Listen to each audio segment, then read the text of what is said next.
नमस्कार मित्रों, कैसे हैं आप सभी लोग। आप सभी लोगों को मेरा एक बार फिर से प्रणाम। और मैं आज आपके सामने छायावाद युग के एक ऐसे स्तंभ को लेके आया हूँ जिनके बिना छायावाद युग अधूरा माना जाता है। वैसे तो छायावाद युग के 4 स्तंभ माने जाते हैं, जैसे सूर्यकांत त्रिपाठी निराला, महादेवी वर्मा, जयशंकर प्रसाद और सुमित्रा नंदन पंत। ये 4 छायावाद युग के स्तंभ माने गए हैं। उसी में से एक ऐसे स्तंभ जिनका कक्षा 9 यानी क्लास 9th में जीवन परिचय आता है, मैं उन्हीं की बात कर रहा हूँ, महादेवी वर्मा जी की। तो चलिए महादेवी वर्मा जी की जीवन परिचय के बारे में बात करते हैं। महादेवी वर्मा पीड़ा की गायिका के रूप में सुप्रसिद्ध छायावाद काव्यत्री होने के साथ साथ एक उत्कृष्ट गद्य लेखिका भी थी। गुलाब राय जैसे शीर्ष स्तरीय गद्यकार ने लिखा है, मैं गद्य में महादेवी का लोहा मानता हूँ। महादेवी वर्मा का जन्म फर्रुखाबाद के एक संपन्न काश्य परिवार में सन 1907 ईस्वी में हुआ था। इंदौर के प्रारंभिक शिक्षा प्राप्त करने के बाद इन्होंने कांस्थवेट कॉलेज से इलाहाबाद में शिक्षा प्राप्त की थी। इनका विवाह स्वरूप नारायण वर्मा के साथ 11 वर्ष की अल्प आयु में हो गया था।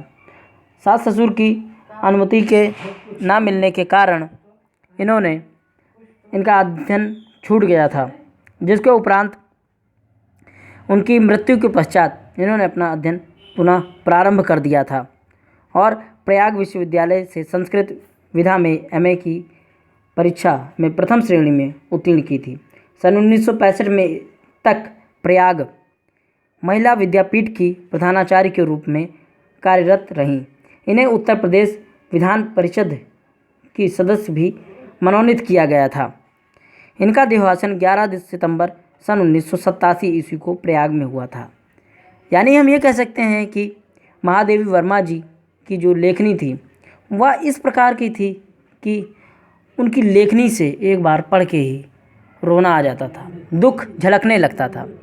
इसीलिए उनको अपने युग की यानी छायावाद युग की मीरा भी कहा जाता था। इन विभिन्न कारणों से महादेवी वर्मा जी हिंदी साहित्य में अपना स्थान एक ऐसे बिंदु पर बना कर रखती हैं जो कि बहुत ही माननीय है और हमेशा के लिए हिंदी साहित्य में जाना जाएगा। चलिए उनके साहित्यिक परिचय की बात करते हैं। महादेवी वर्मा गद्य आरंभिक रूप उनकी काव्य कृति की भूमिका में देखने को मिलता है। यह मुख्यतः काव्यत्री ही थी, फिर भी गद्य के क्षेत्र में उत्कृष्ट कोटि के संस्मरण, रेखाचित्र, निबंध एवं आलोचनाएं लिखी। रहस्यवाद एवं प्रकृतिवाद पर आधारित इनका छायावाद साहित्य हिंदी साहित्य अमूल्य विरासत के रूप में स्वीकार किया जाता है। वीरा की गायिका के रूप में महादेवी वर्मा जी को आधुनिक मीराबाई कहा जाता है। महादेवी वर्मा जी कुशल संपादक के परिणाम स्वरूप ही चांद पत्रिका नारी जगत की सर्वश्रेष्ठ पत्रिका बन गई थी। उन्होंने साहित्य के प्रचार प्रसार हेतु साहित्य संसद नामक संस्था की स्थापना की थी। इन्हीं नीरजा काव्य रचना पर शेख शरिया पुरस्कार और यमा कविता संग्रह पर मंगला प्रसाद पारितोषिक से सम्मानित किया गया था। कुमाऊं विश्वविद्यालय में इन्हें डी लिट्र की उपाधि से मानद उपाधि से विभूषित किया गया था। भारत सरकार ने इन्हें पद्म विभूषण से भी नवाजा था जो इन्होंने प्राप्त किया था, लेकिन हिंदी के प्रचार प्रसार हेतु प्रति अपनी इच्छा होने के कारण इन्होंने उस पद को त्याग दे दिया था और वह भारत सरकार को वापस लौटा दिया था। ज्ञानपीठ पुरस्कार इन्हें सन 1983 में प्राप्त हुआ था। अब इनकी हम काव्य के बारे में बात करते हैं जो इन्होंने रचनाएं की थी। इनका सामान्य रूप से तो पूरा वर्णन नहीं किया जा सकता है, लेकिन निबंध के क्षेत्र में अगर हम देखेंगे, निबंध संग्रह की बात करें तो छड़ना, श्रृंखला की कड़ियाँ, अबला और सबला, साहित्यकार की आस्था आदि निबंध संग्रहों में इन्होंने साहित्यिक तथा विचारात्मक निबंध संग्रहित हैं। संस्मरण और रेखाचित्र संस्कृति के रेखाएं, अतीत के चलचित्र पथ के साथी, मेरा परिवार आदि।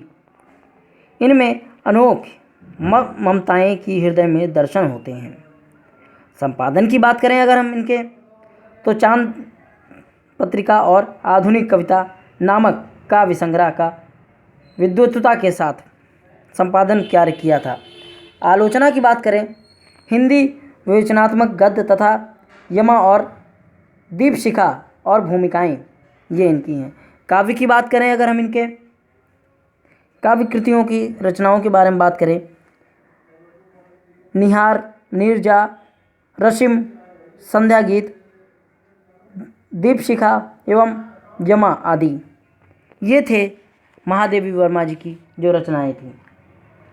अब हम उनकी बात करते हैं शैली की, भाषा शैली, यानी किस प्रकार की उन्होंने भाषा शैली को अपनाया था। महादेवी वर्मा जी की काव्य भाषा अत्यंत उत्कृष्ट, समर्थक एवं सशक्त थी।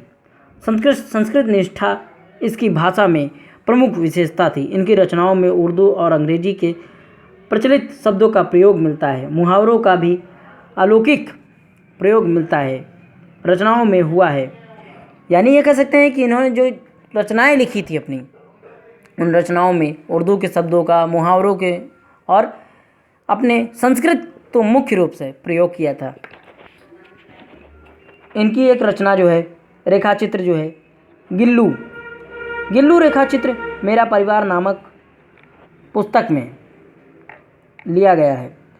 हम आपको अभी तो सारे जितने भी कक्षा 9 के यानी क्लास 9th के जितने भी लेखक पढ़ाए जाते हैं उन सब का जीवन परिचय एक एक करके बताएंगे। इसके उपरांत मैं अपने ही चैनल पे आपको उनके द्वारा लिखे गए पाठ का भी आपके समक्ष वर्णन करूँगा। तो चलिए आज के लिए इतना ही। अगली बार फिर आप लोगों से मुलाकात होगी। अगर मेरा आपको वीडियो अच्छा लगे तो आप इसे लाइक करें, सब्सक्राइब करें और शेयर करें। धन्यवाद।